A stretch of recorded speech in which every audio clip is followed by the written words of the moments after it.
This episode is brought to you ad-free thanks to all of our wonderful patrons. You can get tons of exclusive content and help us keep the show going by joining at patreon.com/shonenflop. And welcome to this episode of Shonen Flop, where we're talking about manga and Shonen Jump that didn't make it big, and we've been doing it now officially, Jordan, for how long? 3 years. 3 fucking years. I can't believe it. What the fuck? God, if it was a dog, it wouldn't be a puppy anymore. It's crazy. Yeah. Oh, man. well, and you have a puppy now. We watched David's whole relationship happen. Oh, God, that's true. And we are joined today by GenericMan. The most generic of men. Hello, how are you doing today? Hello. Thank you so much for joining us today. And David, who the fuck are we? I'm David. I'm Jordan. Oh, man. And also, next week, we'll be covering Ginka and Gluna. If you'd like to read along with us, be sure to join the discussion in our Discord and submit your 6-word summary. Find a link to the Discord in our episode description and our website, shonenflop.com. But this week, though, we are talking about Beast Children. We mentioned it before, but we are skipping Robot Laserine because it is too long and also very racist. So we thought that was an uncomfortable manga to have someone else read. This manga is only a little bit racist. Sorry, Nigel. We didn't know it was racist at the time. Nigel, our wonderful art benefactor, was also our first ever guest. Yeah. But yeah, GenericMan, thank you so much for joining us on our revisit of everyone's favorite rugby manga that's not really about rugby. Yes, hi. Would you like to tell the audience a little bit more about yourself? I am GenericMan. I am the supposedly legendary list maker. Oh, yeah. Yes. I just linger around in the Discord Lord sometimes. of the lists. Some context, GenericMan owns this document that literally is like a reference for every single series that ever ran in Shonen Jump, who made it, how long it ran for, how many volumes, how many real time. And I actually did a data science project on this, testing a theory about if Shonen Jump was more merciful in 2022 than any other year before, which actually it turned out it was, which was quite interesting to see. Oh. Yeah. Mm-hmm. How did you actually get into making that list? So there's 2 backstories for it. Number one was when I thought I was going to be into an art phase and I wanted to do a collage of various notable series, but that never came to fruition. The other one is, so once upon a time, Wikipedia listed all the Shonen Jump series. And with that, at least on the English side of the list, they bolded series that were considered notable essentially. And Wikipedia has this term called fancraft, which is essentially where you take, fandom knowledge and you assign value to the text that's presented. In middle school, for example, I remember back when Hitman Reborn was running, for example, and all the characters had individual pages, I tried to color code each of them with their flames, if you are familiar with that series at all. Mm-mm. Nope. Okay. Sorry about that, man. You're unseen. No, there's a rainbow motif where it's there's the the flame of the sky is orange, flame of the sun is yellow. So it's for the characters that had each of those flames, it was here's all their info boxes, but they're all different colors essentially that are assigned to that rainbow motif. And it took it down because that's fancraft essentially. And that's because you're assigning importance that doesn't really match the neutrality that Wikipedia. Fast forward to, and I kind of noticed that there's some series that would be listed and the contents of their individual articles did not match the fancraft of what was bolded essentially. So for example, there was a series called Cat's Eye that ran for several years essentially, but was not bolded on that page. And then there were other series that were listed for a shorter amount of time. And some of them are very notable, like Death Note, but then others you don't really heard of. So it was just kind of more I was curious of what series lasted for longer periods of time that are just not really talked about in English spaces. And that's where I just kind of dove in and I learned all of these series that ran for 6, 7, 8 years that nobody really talks about because we don't have the social context of knowing about. Oh yeah, I mean we've talked about it before, but if you were a canceled manga that nobody cares about written before I don't know, 2005, good luck finding any kind of translation. Yeah, there's a couple of those I really want to read. Yeah. Yeah. We did, however, this time cover a manga that came out after 2005, so we do have a translation of it. Yeah, we do. So why don't we dive into the manga details? Jordan, kick it off, man. This is Beast Children. It was written by Kento Terasaka. Apparently, the author played the lock position in school rugby. Would have been nice if he did a better job explaining what that was in Beast Children. Whatever. The author's other works include Ringo, which was in 2016. It lasted 4 chapters in Jump Giga, which is apparently also a rugby manga, and the main character apparently has a similar design. Next, he did I'm Arm in 2020 as a one-shot. I'm excited for the sequel, I'm Leg. No, the sequel is called Your Leg. Oh, is that what you're pulling right now? Hey, the series doesn't even have legs. Nice, Jenny. Fuck.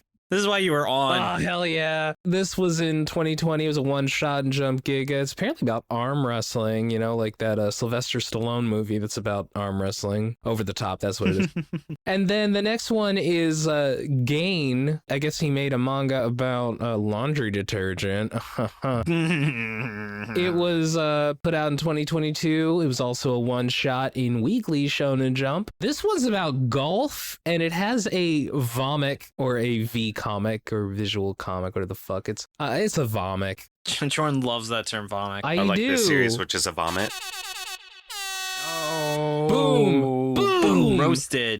Yeah, so this series ran between May 27th, 2019 to December 2nd, 2019. Oh, David, we know every single series here. The series it replaced was Teenage Renaissance David by Yushin Kuroki. A series that replaced it was A Gravity Boys by Atsushi Nakamura. And series from the same serialization round includes Samurai 8 by Masashi Kishimoto and Akira Okubo. We did that, and yeah, we're getting into the saturation point where really any manga that's come out in the last 10 years we covered, probably surrounded by series we have also covered. Yeah, we got Double Taisei, Double Taisei, yes, by Kentaro Fukuda, and David, Tokyo Shinobi Squad by Yuki Tanaka and Kento Matsuda. Man, we said this series, the first time we covered Beast Children, we said that it was the worst series we've ever read, worst series we could have possibly read. Holy shit, what a bad manga. And it was running at the same time as Tokyo Shinobi Squad, which, David, spoiler, I think is worse than Beast Children.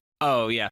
So Beast Children ran for 27 chapters over 3 volumes. I believe that we potentially determined in our last episode that this was because it was running at the same time that Japan was in the rugby finals. It actually ended, I think, the day the Rugby World Cup ended. That's really funny. Yeah. So it was very blatant.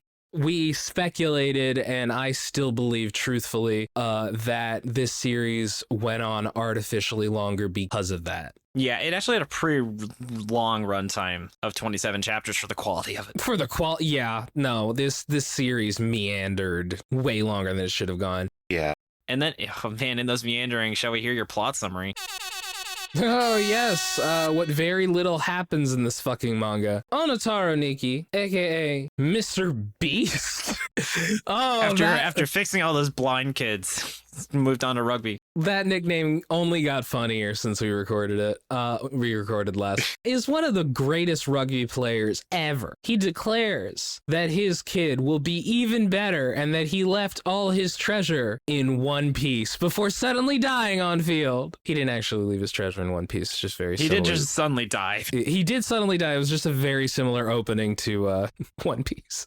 Gold Roger. Sakura Shishigaya was in the stands directly in front of him at the time, and that encouraged him to dedicate himself to rugby, which is why he calls Mr. Beast his master from here on. Kind of, we'll explain it. Sakura becomes obsessed with the idea of tackling and crashing into big, strong men. But no one else at his middle school wants to play rugby with him. His buddy Sora, an absolute bro, you may have heard us refer to the Sora of a manga where one character is just written slightly better than everybody else. This is where that comes from, because he is written slightly better than everybody else. Yep. His buddy Sora is an absolute bro. He is supporting him, even though he's just a filthy fucking gamer, David. They're coming after gamers, David. Oh, no. Gamers! One day, Sakura meets a rugby player at his middle school named Yukito and becomes obsessed with him, begging him to just crash into his body real hard. But Yukito gets really annoyed with him and refuses, but challenges him to a game of tag to get Sakura to shut the fuck up. Yukito loses and gets mad, but is also very impressed by Sakura. Popcorn David. Then Sora does some Googling and leads that Yukio is Mr. Beast's child, and Sakura starts trying to find out what high school he's going to. After taking pity on him, Yukio writes down, Hyakengaya. Sure, that one. High school. Sakura then decides to go there, only to find that Yukio goes to a totally different school. He just got fucking pranked, bro. Got him! That's okay, though, because their rugby team used to be coached by Mr. Beast. They are the Beast Children, if you will. Title drop. Yeah. Headed up by Shin Kujiro, who is the heart. By the way, Shin Kujiro also refers to himself as Mr. Beast constantly. Yes, he also does. Yes. Who is the heart of the team. Shin got an email from Yukito who told him Sakura has promise, and he proceeds to just be the most supportive guy ever to him, bringing him into a game when he's untested because Sakura is just crazy fast, which, where have I seen that before in a fucking rugby-like manga? That is an extremely good point. That is such a coincidence. iShield 21 is really good, and you should read that instead of this. It's a way better manga than this, I can fucking tell you that. Yeah. I was reading iShield 21 before we started. In my long list of sports pilots that I was reading, spoilers for later. Oh, yes. Oh my god. A lot of poorly described rugby happens, and they win because Sakura scored a try, unlike the author who did not in this making this manga. Boom. Oh, got him. Fuck, that should have been my 6-word summary. After learning that Yukito's school, Ryoso, is competing in a tournament of sevens, aka rugby with 7 guys instead of the usual 15, Sakura wants to put his own sevens team together to compete. He gathers together the best guys he can, and they just barely lose to Ryuso, but everyone is impressed by Sakura. Popcorn, generic man. Next, it's summer break and time for strength training camp with a whole new group of first years, including Sora and a guy who is black? What? He's not Japanese. I was honestly wondering, like, what was the point where, like, manga really was considerate about the portrayal of people of color? Because, like, I hadn't really felt like I'd seen forced diversity, like, in such a manner in manga before reading this. He's trying to be anti-racist, and it just comes off very awkward. Like, Yeah. And I think as we talked in the chat, High School Family did this idea way, way, way better. I was going to say, yeah, it is like the only example, I think, where like the plot is not that he's black, just that he's foreign, which, you know, progress? Question mark? Because that guy, like, that guy's really nice. And, like, I think they, like, accurately portray, like, someone who doesn't speak Japanese very well, but is trying. I got the sense that it was, oh, sure, Sora, it's because he's not Japanese. Sure. Okay. Yeah, I get you. All right. That's what it is. Oh, one of my spoiler notes for later. That's a very bold position of Sora, in my opinion, because doesn't his family have a Chinese restaurant? And, like, you know, I don't know how that is in Japan, but, you know, that applies to me. Like, is your family not all Japanese? Yeah, it's almost like it was bullshit. Yeah. And that he just had issues with him being black or something. Oh, yeah. But we can get into that later. Let's get through the summary. Okay, I am not going to attempt to pronounce this name. I am sorry. Don't stress it. And Sora is nervous around him because he's not Yeah, Japanese. his name, to be clear, is Babella Messina. What? So yeah, he is a typical fucking gamer, so he deserves all the discrimination that he gets. The third years challenge the first years to defeat them in a scrum, which has been poorly explained by this rugby manga, so we don't know what that is. And Sakura demands to be a part of it, and we don't know why that goes poorly because they do not explain it. Sora manages to put aside his racism, and Sakura learns how to do his position well enough to eventually win the scrum somehow. Sakura flashes back to when he met Mr. Beast and participated in Squid Game in real life and got permission to call him master in a scene that is very hard to place chronologically. Yeah, it doesn't make any sense because here's the thing. Sakura met Mr. Beast at the game where he died, and it seemed to imply that he met him like right before he died. And yet there's this whole scene where at some point Sakura met Mr. Beast at a time when it was raining, like outside of the game. And it's like, when did this happen? Like, was he trying to say that no, Sakura falling onto the field was a previous game? Like, it's very confusing and poorly laid out. I got the impression that Sakura found Mr. Beast later, but I'm going to put a pin in that because I have some thoughts on that for the where this could have gone section. Yes, that would be great. So now let's dive into the character. Jordan, why don't you tell us about Sakura? Yeah, so this is Sakura Shishigaya. He loves rugby, even though he apparently doesn't know anything about rugby. It's really fucking weird. They have to explain all this shit to him when it's like, you should know this shit, dude. You say you're obsessed with rugby, but it seems like the reason he likes rugby is because he just likes the idea of just crashing into other guys, just like throwing his body into other guys. There's a lot of repressed homosexual metaphor in this series. David, I feel like he's just, it's not so much repression so much as he's about to figure something out about himself that he has not realized. Yeah, also his last name is more like Shishigaya. Oh. Or Shishigaya. r/your joke, but worse. Neither of these are good. Neither of these are both terrible. This is Beast Children. We're not bringing our A material to this series. No. I feel very seen in the most painful way possible, so thank you for that. I'm flashing back to high school football, so this is wonderful. Oh dear. Oh god, but yeah, I also noticed he kind of looks like Naruto a little bit. Little bit. I think it's just generic scrappy protagonist is what it is. God, yeah. Oh, what about this manga's generic? Man. Boom. Well, Boy, do I know how to call it. If anybody can identify a generic man, it's this generic man. It's this guy. Yeah, and then there's just no substance to this character. Yeah. No, he got fangs. He's got ADD. That's it. Oh, yeah, it's a great portrayal of the ADD. There you go. That's a positive. But is he like also like secretly intelligent? Because like when they get to the high school, okay, and he is like they're looking for like their names like on the entrance board, and like don't they usually list that shit order of academics? And Sakura is like number 14 or something, and I'm like, what the fuck? He hasn't gotten any head trauma from rugby yet. Yes. This is one of the few series where I actually think they should have had an exam arc. Yep. Because, like, yeah, usually these schools are, like, famously, I mean, according to the manga I've read, kind of difficult to get into. Yeah, and it's like a private school. That is true, actually. How the fuck did he have his open choice for it? I guess that's how they explain how he could get into literally any high school he wanted by being 14th in his class. Yeah, it's weird. I didn't even think about that.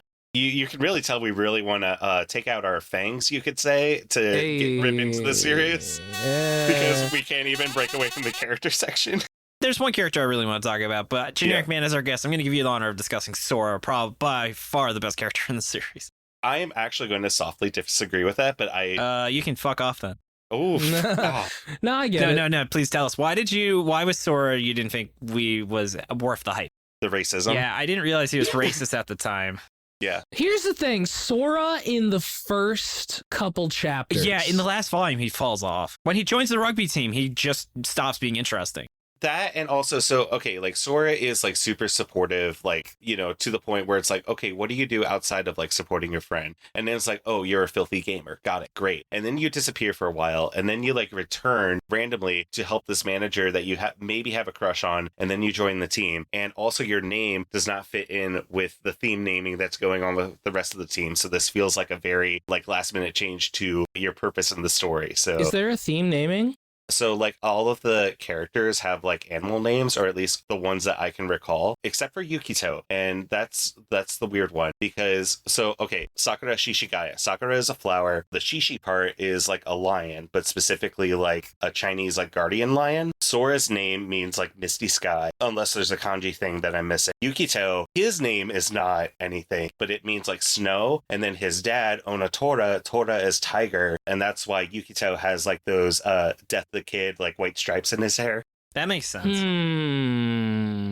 Yeah, like the supporting characters, like the captain, Kujirai, that's a whale. The kicker that they get eventually, that's an alligator, because it has like wani or something in it. That's really interesting. Well, yeah, and you can tell too, because like for some of the panels, the author like actually draws the animals like in the background, like as like a repeating pattern for them. Oh, that's cool. Yeah. But yeah, Sora, do we have anything else to discuss? I don't think so. He's just kind of a bro.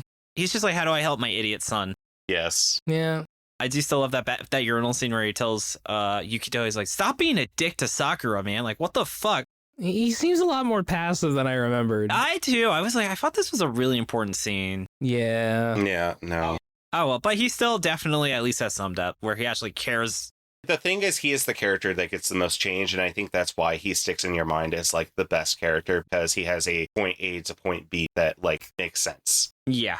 I think we had that idea just because he was a chill dude in the first couple chapters, because it definitely has nothing to do with how he turned out. As soon as he joined the rugby team, he becomes a much less interesting character.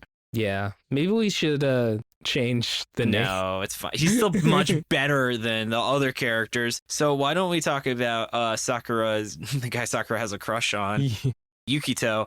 Oh, God. He's Mr. Badass Rugby Man. He doesn't want this manga bullshit. He sees it from a mile away, which I'll talk about, where I think that would have been a cool angle if he was just trying to avoid like shonen sport bullshit, like as like kind of a theme of the series. And I do love how he just completely bamboozled Sakura in such like a fucking great way. It seemed like the most logical like conclusion to that story as well. Like it was amazing. A tier for that. Yeah. That was a good move. The first 2 chapters, honestly, I could have seen the series not being a flop. Yeah, or at the very least, like, I could have seen it improve from there. Yeah. I wouldn't say they're great. They're definitely not great. I could have seen it being a flop instead of a certified flop. No, I remember reading it last night and thinking, wow, these first couple chapters are better than I remember it. Weird. It's amazing how the bar was lowered. Oh, God. Oh, God, the bar has just dropped down. But you know who's picking up that bar is Mr. Beast. GenericMan, mind telling us about the last character? Mr. Beast, the current Mr. Beast, is on YouTube, and he has like 500 trillion subscribers. God, imagine if we had Mr. Beast on as a guest on this. Oh, no. Yeah, what if? Yeah, I mean, we were going to have him on for a later episode. If only we got him on for this one, that would have been smarter. Damn. But yes, he likes to be naked, and he is the team captain, and he is actually my soft pitch for the best character. Interesting. Like in the series, because he does. We'll talk about it in the what I think it did well section. He does like some of the only things that stick in my mind where like it felt like there was a proper setup and payoff, but there was also like a moment where like that seemed like a bullshit. I disagree, but I'll get into it and why it failed. Hey. Could transition into that topic.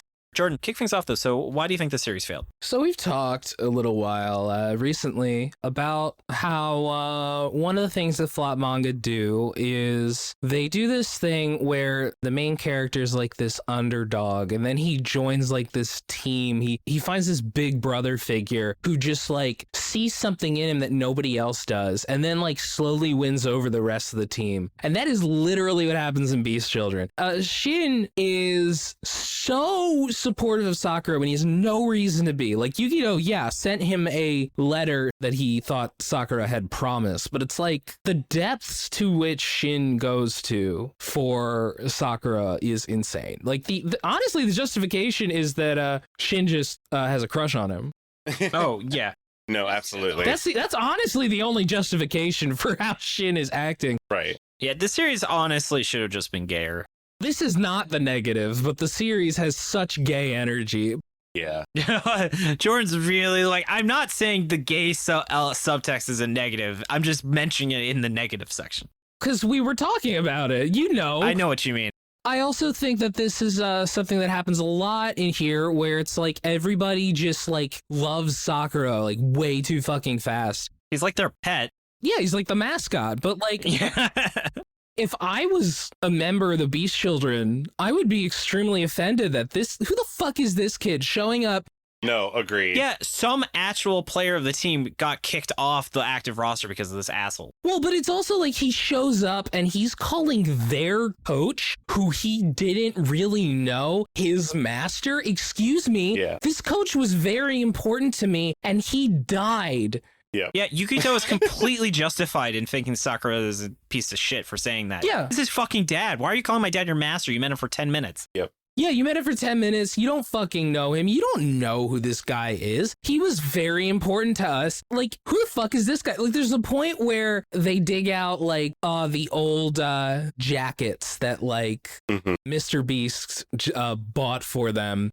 And he gets the fucking captain's jacket. He gives him fucking Mr. Beast's jacket, and he just wears it, and it's like, dude, what the fuck? I would be so annoyed. You have not earned a single thing.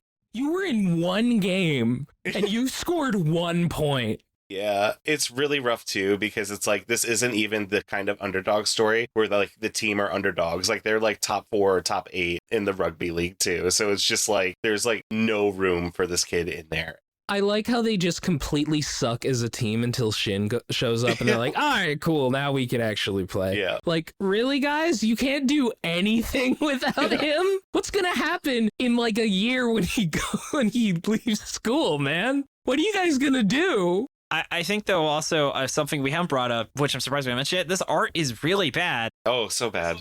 Yeah. Like, this is very low hanging. Everyone reading this series can tell this is bad. Proportions are terrible. Angles are terrible. There's a sense of energy and weight that is completely missing in most scenes. The mouths, sometimes it legitimately just looks like characters have like a line drawn on their cheeks. And it takes you a second to realize, oh, that's their mouth. Yeah, it's some real Jujutsu Kaisen shit where you just have the mouth like just showing up on the side there to shit talk you. And it's like, what the fuck? Some fucking Dominic Deegan ass shit. Mm-hmm. This series definitely is one of the worst drawn things, even to this day, that we have read. Looks better than Build King, I will say. And it looks better than Zahn. Yeah, that's the thing. The main thing saving this series is that we've just read way worse since we covered it. That's it. This is still bad. Yeah. It makes rugby boring. It does. It does such a horrible job explaining rugby. Yeah. I still don't understand shit about rugby after reading this twice. I also the actual matches are so hard to follow. Oh my God. The biggest thing about the rugby game, because I know nothing about, my introduction to rugby is probably learning the term scrum from Danganronpa. So we already know we're off to a great start. And so just the fact that all these terms are thrown out and there's these very half-assed explanations for them. And not only are they half-assed, the author just spends all of their effort to draw the worst things. There's this panel that sticks out in my mind. It's not the awful art panel that I shared in the group chat. It was the one that's very blatantly trying to do Senna in Ice Shield 21 with the sprint tackle thing. And I'm like, sir, I don't know anything about this field arrangement right now. I need to know something about what's going on other than you trying to sell your protagonist to me. I don't know this sport at all. I don't know what a try is. I don't know why they're all huddled together right now. And that is the core part of rugby. And I'm just why is nobody running around them right now? There was a point when Shin shows up, they're like, Shin, we're 30 points behind. Don't worry, we can score the tries. And I'm like, do you have to score 30 tries or something? And it wasn't until over halfway through the manga that somebody says, a try is 5 points. Yeah.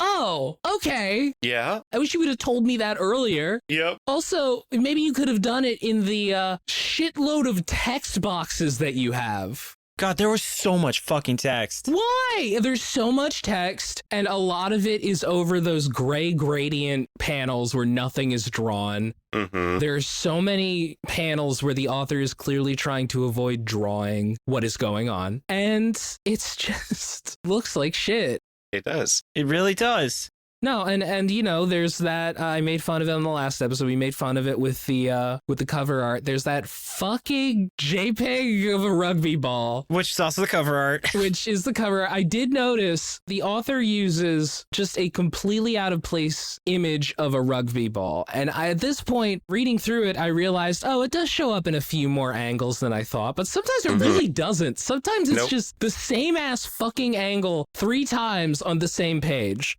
Even those ones that you think are different are just the author tried using skew or something in shop. I refuse to believe. Yeah.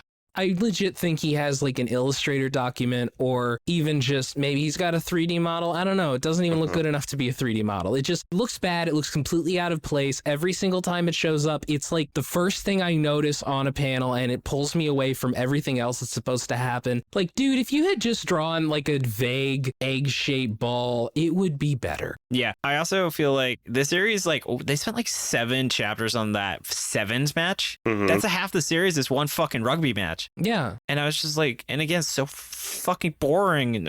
Okay, all right, we need to get into where it did well. Actually, I want to say and why it failed for a hot second. Let's keep going. There's a lot of reasons why this failed, David. There's a lot to talk about here. All right, fine. I've just been staring, like, at daggers at this. Sakura makes no sense. How does he know so little about the rules? Yeah. Not only does Sakura fucking suck with knowing about rugby, so I feel like the general meme with like a lot of failed protagonists on this podcast is like, he's such a good boy. He's such a nice boy. Well, Sakura, he's such an inspirational boy, overcoming like all the obstacles right now. He's so brave. He is strong and brave. No, stunning and brave. That's the phrase. But also, like how little did Sakura, plan out like his rugby career? Because essentially, like in middle school, there was no opportunities for him to play besides being the solo like kid who was like, tagged along with the soccer club. But it's like he did no scouting on his own for where he was going to go to for high school. And it would have made a lot of sense with him, like, being that school on his own, because that's where his supposed, like, master taught at, because rugby is not a huge sport in Japan. Like, I'm certain it has some degree of notoriety. But they say it's the third largest thing after the Olympics and the World Cup. I was looking things up, and I have to cast my doubt on that. You got to notice, like, his middle school doesn't even have a rugby team. Exactly. And so it's just they have a soccer team.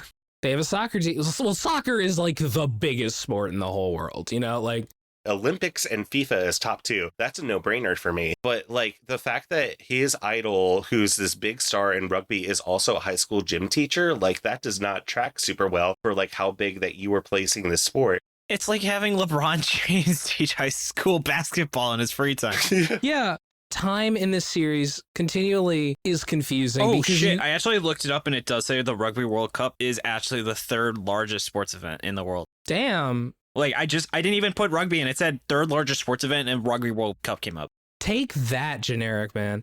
I am a clown. I must die now. R.I.P. Another thing with that, like, the time is continually confusing because it's like, wait a minute, how long ago did Mr. Beast die? Was it just 2 years? So that means that Sakura has been interested in rugby for honestly not that long, for only like a couple years, because I think that everybody who's a third year now was kind of a first year when he died, but you get this sense that like it was longer than that. I don't know. I honestly have zero idea about the timeline because I thought he died when he was like a kid, but it sounds like he died weeks ago. Yeah, it's very strange, especially because, as we mentioned, Sakura doesn't know shit about rugby. Like, they have to explain to him that you kick in rugby. I was going to say that's actually a plot hole too, because Sakura mentions earlier in the series, like I was doing a fast like scroll before we started this episode, so it's like one of the big plot points, it contradicts its own like earlier established characterization of Sakura. So it's like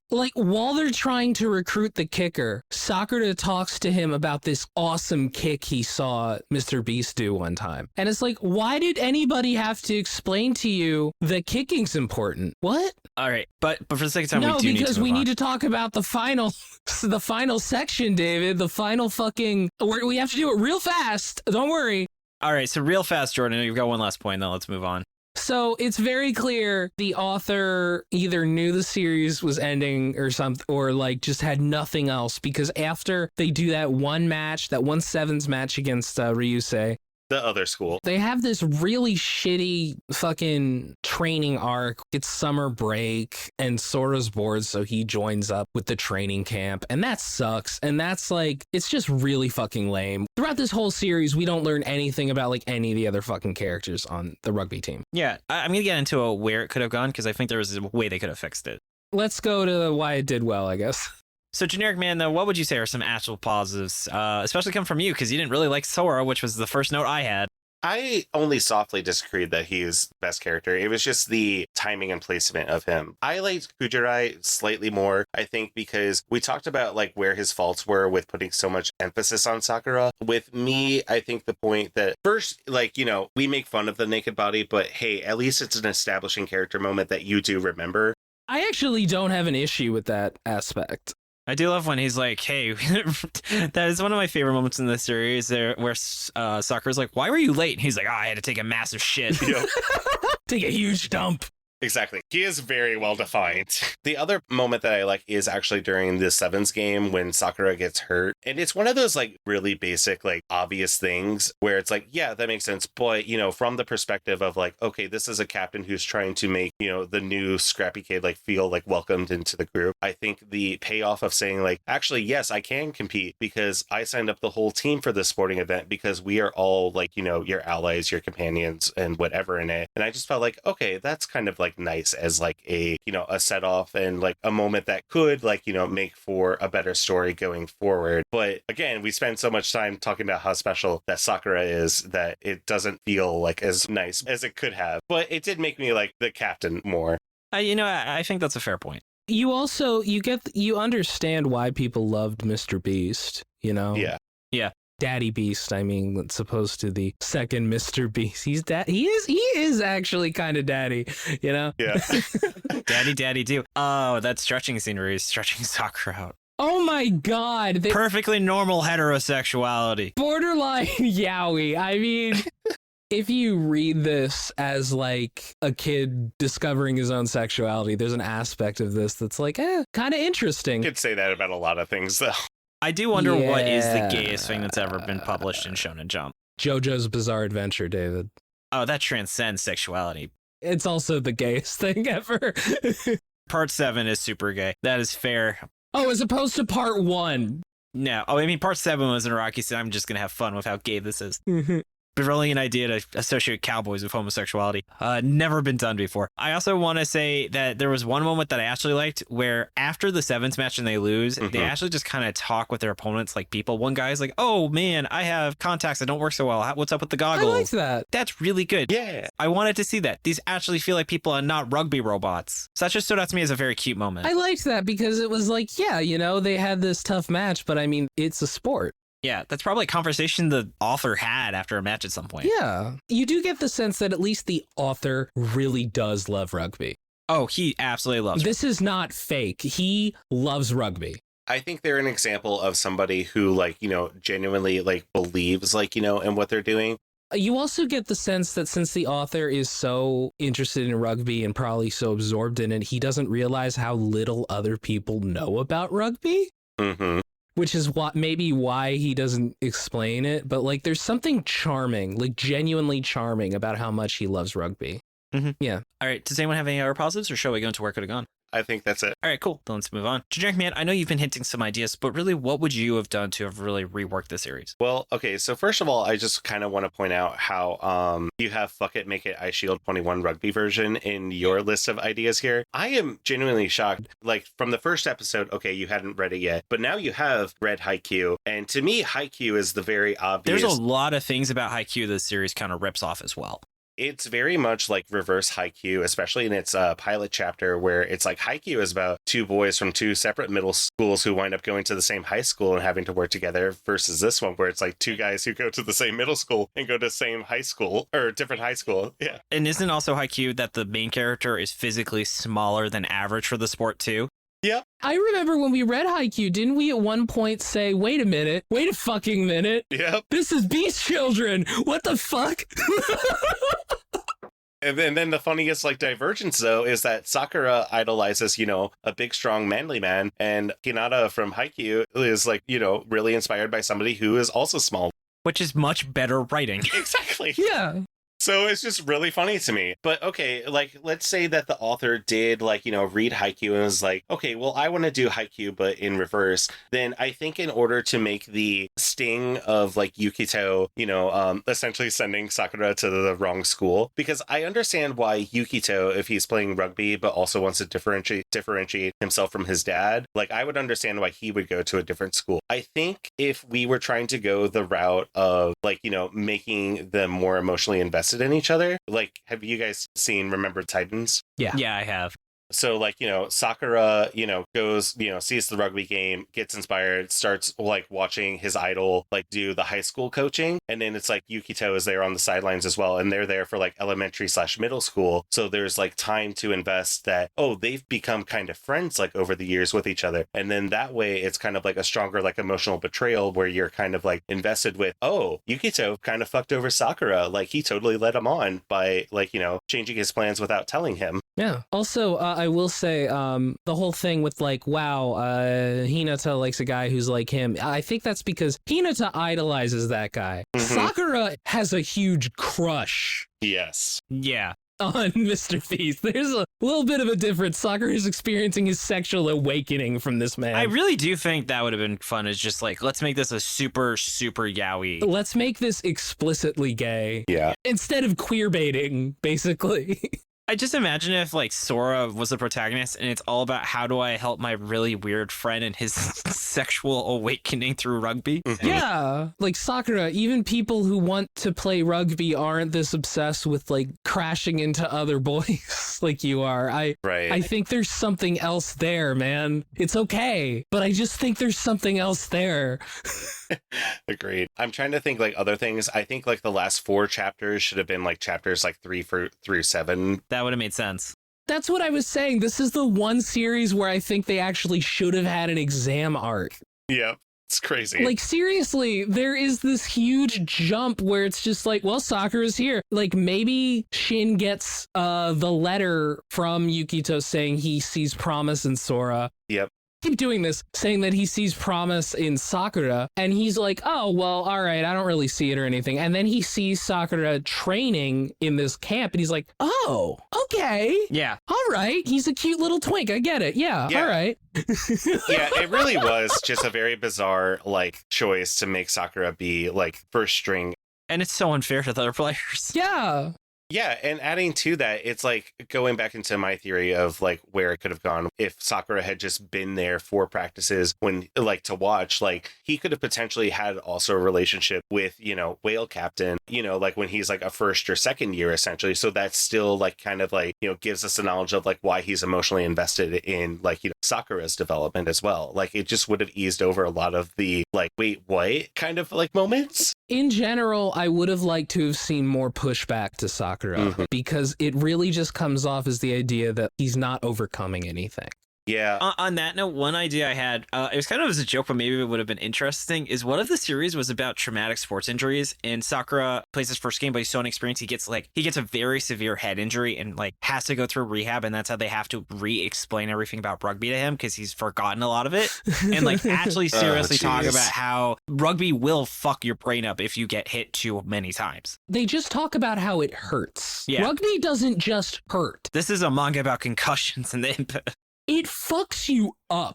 The setup to Ichinose Family's Deadly Sins is what it sounds like. Yes, there you go.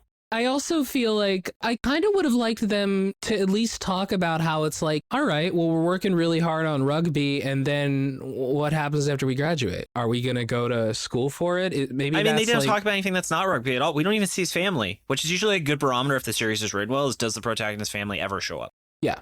Yeah, I haven't finished Haikyuu, but I definitely got the vibe that like that series also talks about it a lot, but that's whatever. I think you could have also done something with like the 7s versus the 15s. I was going to say this, that was one of my notes, is just make this only 7s to start. Exactly. Like, I remember your previous guest talking about, like, there's a seasonal distinction in that. I think at the very least, you could have, like, not only had, like, I was about to call him Hinata, Sakura, feeling like he's stuck on the 7s, like, make it a hierarchy thing where he feels like, technically he's still doing really good work, but, like, he wants to be on the 15s. He wants to be in the 8 spot. Junior varsity versus varsity.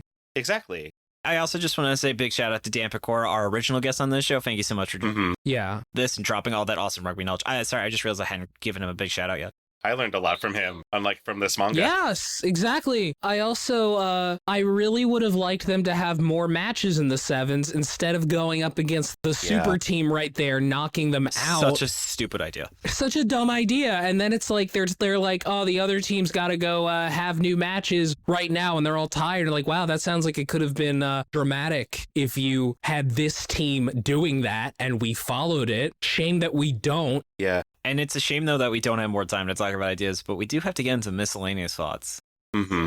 So I'm just kick things off with some notes from the wonderful MaxyBee, who says, this is like one of 3 rugby comics Weekly Shonen Jump has ever had. This is great. Yeah. The first one was Scrum, which lasted for 1 volume, No Side, which lasted for 2 volumes, and Beast Children, which lasted for 3 volumes. Yep. So we are looking forward to that 4-volume series we'll be covering sometime in the future. What's interesting is that Scrum and No Side both came out in the 80s. Yeah. Yeah, and then, well, the World Cup. There was like over 20 years with no rugby, and then just suddenly out of nowhere we had...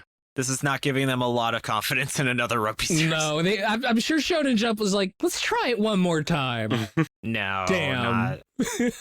Well, and you can see why I was so doubtful about how big rugby could have been in the series, because, like, you know, they'll write about anything. Yeah. Also, MaxyBee actually has a note about Haikyuu, where after Beast Children's failure and the lack of any viable candidates meant that when Haikyuu ended the following year, we had a Shonen Jump without any sports series for the first time ever. Whoa. So that's over 50 years without an active sports manga being published in Shonen Jump. And I saw, like, somebody talk about it. It's like, well, we have Blue Box right now, but Blue Box is... That was me. Oh, that was you? Oh, oops. You want to talk shit about someone saying Blue Box is a sports manga. It is just not only about sports. No, it is, but I categorize it as romance first. It's just about a very silly sport that they knew couldn't carry the weight of a sports manga, which is... I guess. What is... shit, it's it's shuttlecock. Is it racquetball? Badminton. Badminton cannot carry an entire sports manga. I mean, I don't know. Hikaru no Go managed to do it with Go. Yep. Yeah, and then MaxyBee also says rugby's a good sport. Watch it, play it even. And for the record, MaxyBee said they did used to play rugby, Wow. Hey. which is pretty cool. Oh, yeah, MaxyBee's British. Yeah, there we go. Look, as an American, we just don't have many opportunities to play rugby, is basically it. And we inspire better manga. I think there's a reason why our brains defaulted to Ice Shield. Yeah. For other reasons, yeah. But yeah, and then do you have any other miscellaneous thoughts? I don't know. I'm curious, like, if you had to pick a sport for a manga. Okay, so the perfect manga Ooh. for basketball and American football have already been created. Oh, chess boxing. Oh, actually, I ironically think that an iShield 21 style sports manga about dodgeball would be super awesome. So imagine like all the types of throws and stuff would be metaphors. So like imagine like literally just drawing like military cannons representing like a team that collected all their balls and did like a salvo against the opposing I team. would be into that, yeah. I don't know anything about this sport, but I feel like water polo might be interesting. That sounds fun. Yeah. Yeah. That's definitely yaoi bait. Have you seen Free? Well, yeah, I was going to say free. I feel like all sports manga is yaoi bait. A little bit, yeah. It almost always requires like a large, like, you know, group of the same sex. I love how the series had the token female manager and then forgot about her. Yeah. Actually, ice hockey might be pretty cool. That was going to be my answer. Get like Gretzky. So I've held on to a concept for a very long time that was like ice hockey meets Kill Bill, and also it's pretty gay, like the further you get into it. So, but I have no idea how to... What's it called? I don't know yet. I just know that because our main character is an edgelord, he has like a whole Grim Reaper motif. You can tell that this is from middle school. Ice Skater Boys. It's called Super Happy Gilmore. Honestly, I'm just going to like steal the author from Reborn. She did like a ice hockey like one shot called Hot, and I'm just going to steal that, I think. God. Hell well, there is yeah. Yuri on Ice if you need ice skating that's super gay. Oh, I love Yuri on Ice. It's called ice skating. Should be called Yaoi on Ice, am I right? Ice skating. Oh, man. All right. Also, there was a lot of scenes where people are crying for no reason in the series. Did you guys notice that? Even in some of the volume covers, they're just crying. Yeah, I noticed that too. It was just kind of like another like emotional failure on my part, where like the author, like, you know, they're trying to play into the loss of this really inspiring figure, but you know, because people who aren't Sakura only get to talk for so much time, because Sakura is the Poochie of his own series. It's true. Oh, I was about to make a Pucci reference, you son of a bitch. When Sakura's not on screen. Yep. So I'm just kind of like, yeah, you're trying, but it's not landing with me, dog. Sorry. No. All right, so shall we get a final verdict? Starting off with 6 word summaries from the community, we have from MaxyBee, no side for a decent debut. Portal Man, I wanted Beast Children, not this. Or, this manga doesn't have a goal. Lord Anubis, sports manga are dead in Jump. / American football is rugby, uncultured swines. Thor said not perfect, but Terasaka loves rugby. Yeah. Resident Warhammer Nerd, insert clip art of 6 word summary. Charlie has a similar one, which was Control plus C, Control plus V. Yep. Dude Rock said Sora is great, rest is mid. And Real said has heart, but not much substance. And I'll kick things off. So my first one was Sora is really the best part, but as we talked about, I was inspired to say rugby has tries this offer doesn't. Boom. Mm-hmm. Mine is Yowie Rugby, still in the closet. Yep. GenericMan, how about yours? I had 2. One that put as much effort into this series as the author did, which is, why did we read this again? Because we contractually had to. And then my real one that had effort was Short King Plays Sports. How novel. Hey, yeah. He's a pocket prince.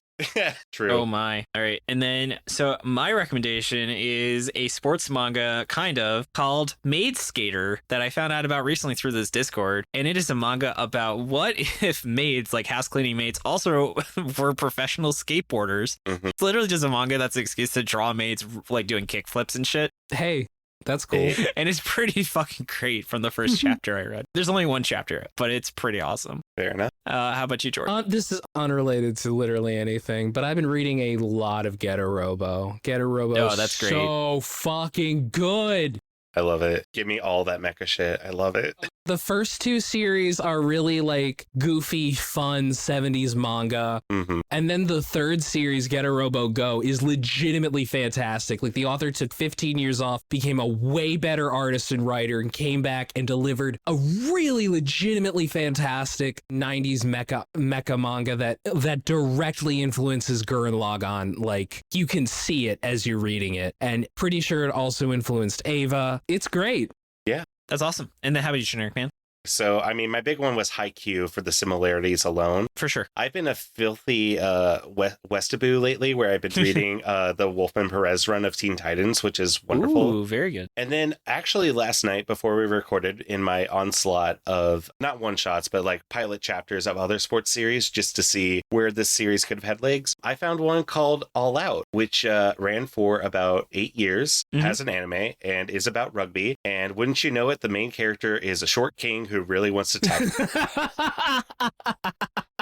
The 3 chapters that I read, I felt like I had a better understanding of like 5 people, which is amazing compared to this series 4. Jesus. Jeez, that's awesome. Also, I think as a group, we can all say read I Shall 21 if you want to see Japanese take on American football, and it's about as absurd as you expect. It's really good. And it's also by the crazy fever dream combination of the writer of Dr. Stone and the artist of One Punch Man. Yeah, I forgot about that. Yeah. Yeah, it's such a fucking great combination. Really is. Oh.